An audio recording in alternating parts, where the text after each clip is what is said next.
Hey y'all, welcome to the Ginger Walkabout. I'm the Ginger. That's Whiskey Tango Foxtrot. And that is Lucille. She is a 2020 Winnebago Travato 59 GL that we have been living in full-time since August of 2019. This is my Day in the Life series where I give you the real scoop about what it's like to live full-time on the road.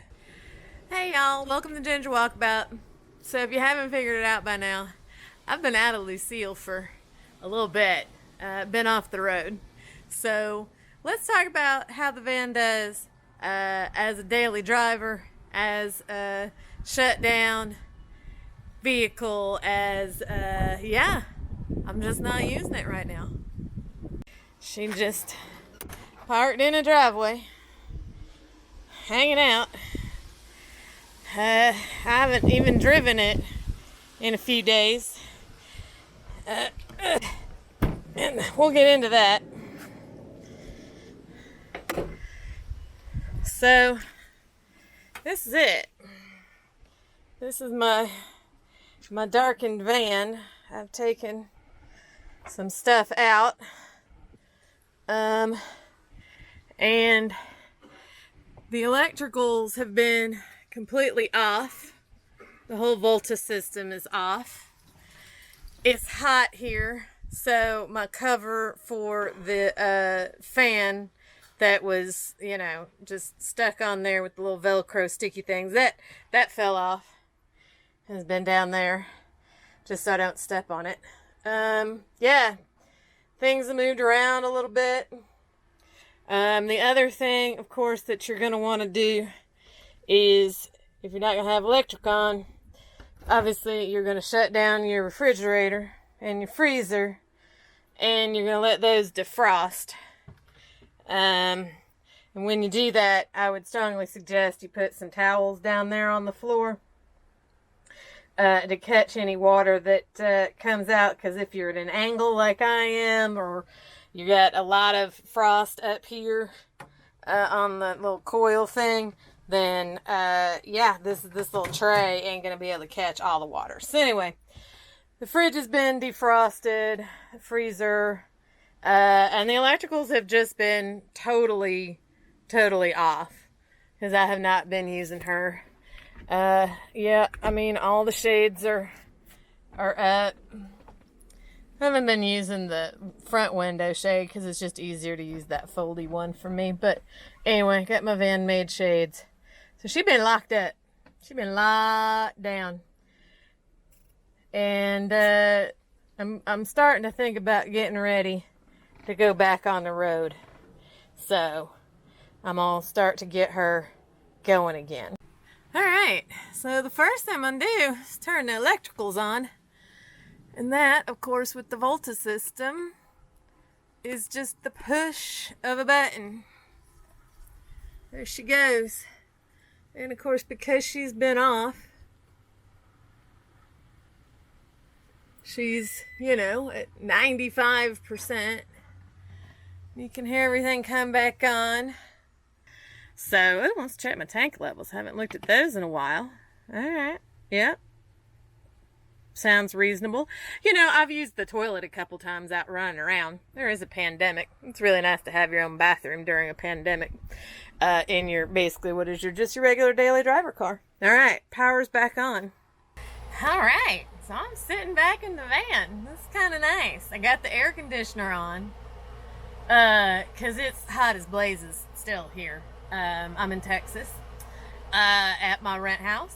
So, so I've got the AC on, and I'm hanging out in the van. So now I guess the question is, why am I not on the road? I've been off the road for about a month now, I guess. So, if you've been watching my channel for a while, y'all know that I got the carpal tunnels. And it's just driving me nuts. Just craziness. Can't sleep.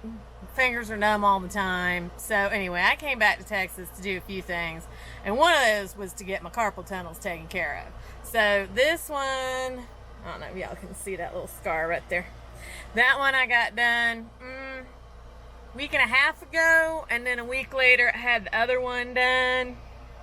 You can see that. I still got the steri strips on it. And it's still got the stitches in it. So, yeah. So, here's the thing with the carpal tunnels.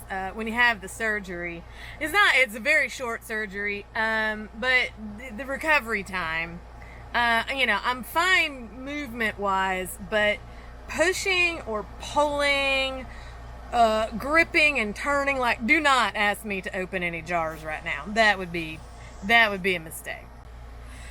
So some of the things that would be difficult in the van life to do once you've had the carpal tunnel surgery, I tell you what, that big slider door, that thing is painful to open and close. The good news is that you're not going to hurt anything in your hands post-operatively. It just causes pain. And then the pain goes away. But it does hurt. Like if I do push or pull something the wrong way, or twist or grip or yeah. So it takes up to a month to get apparently to get that fully resolved. So, but the good news is I feel my fingers, and we all like to be able to feel our fingers. So anyway, so I got that done. And then you've got your post-operative follow-up. So I've got to get that done.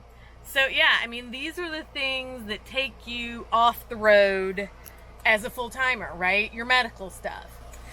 All right, so that lecture is over.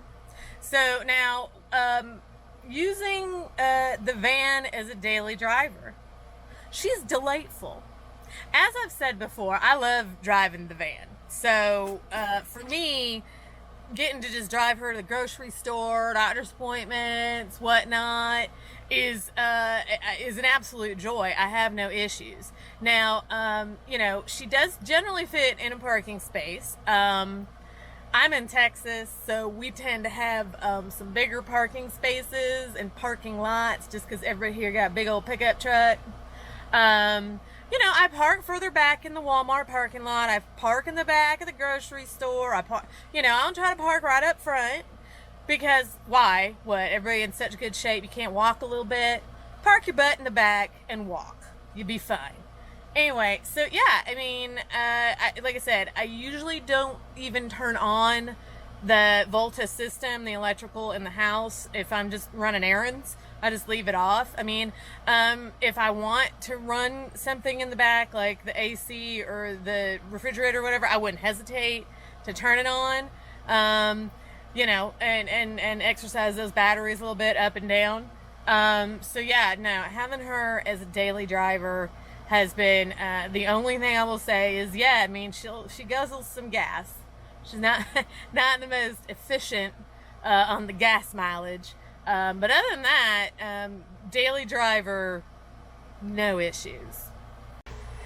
Okay, so daily driver, staying in a house, not using the van to live in for a while, but now I'm getting ready to hit the road again.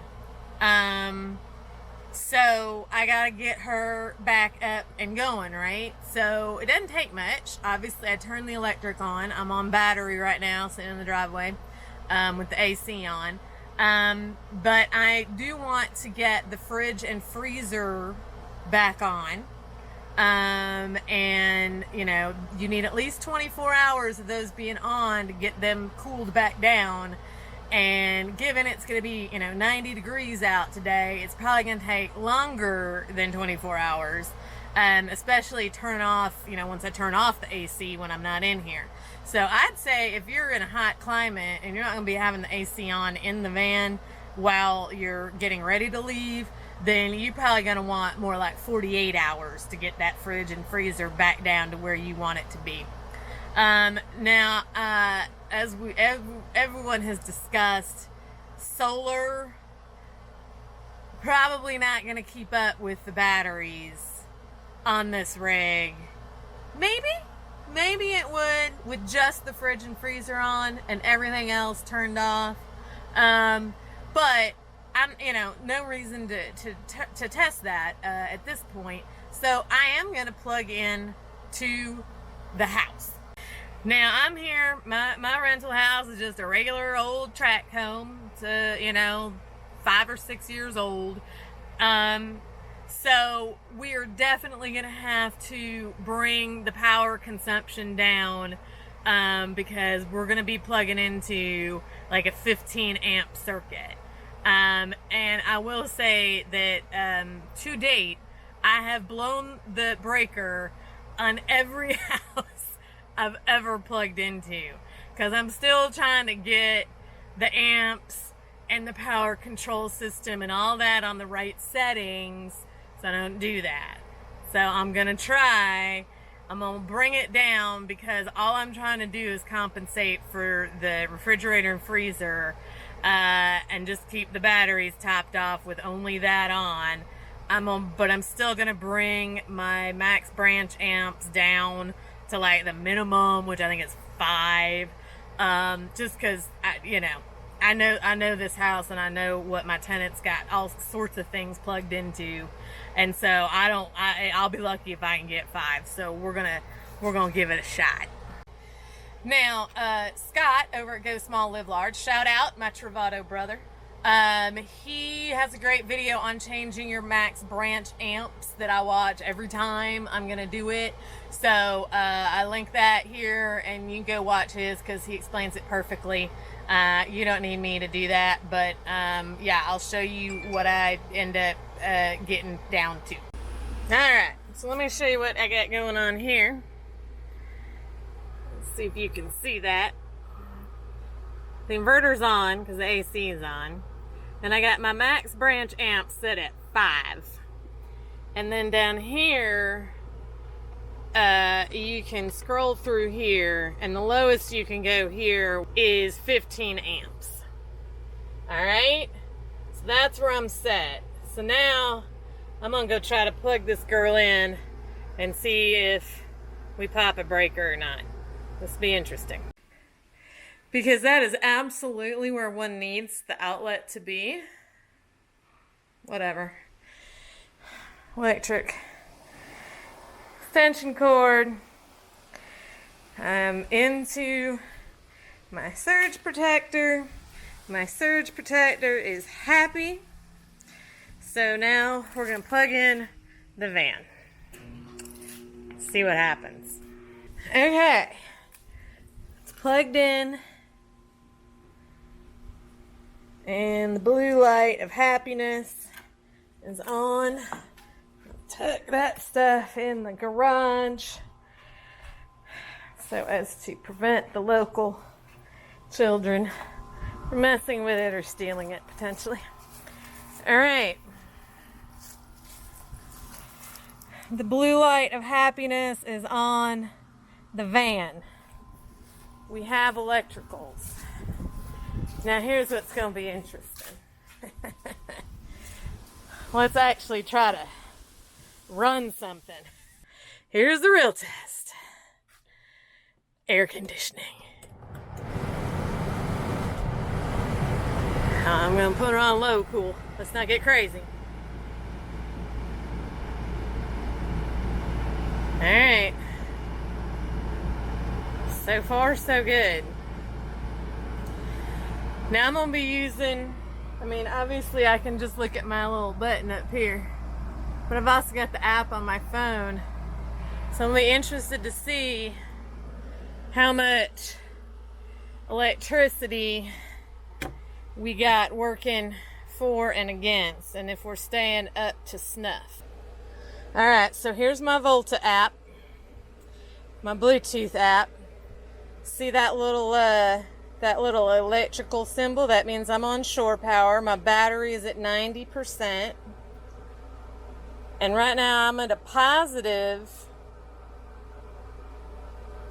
power flow. Now we're going to see how that goes as that AC cycles on and off. Alright, so yeah, I'm in the van.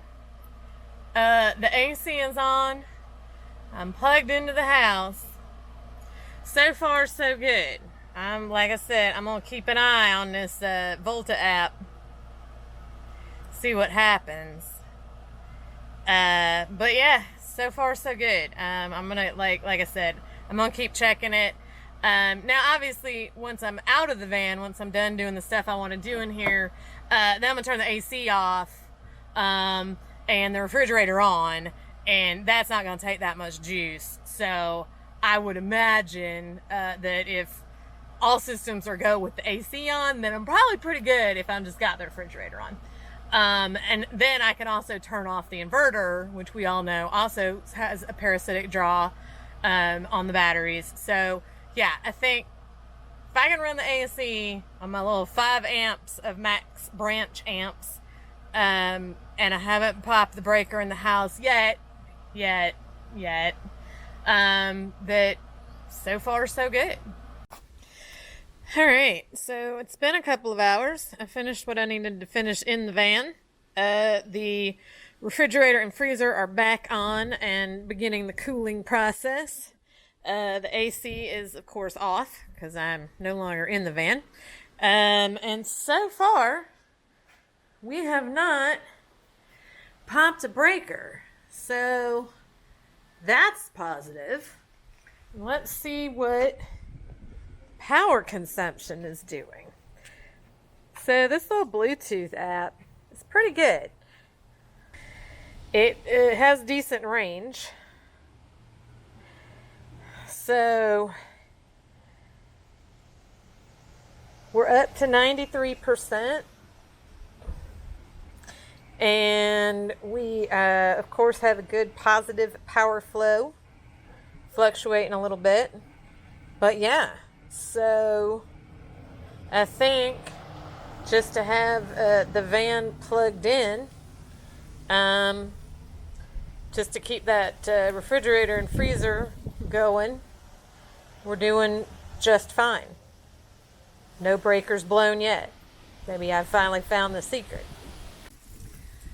All right, y'all, so that's what's been keeping me off the road, getting done the things that need to get done. But now I'm getting her back together and ready to go again. Looking forward to it. And hope you found that helpful. If you ever need to use your van just as a regular old car to get you around, you need to plug it into your house to keep her ready to go and get her back on the road. And hopefully I will see you out there.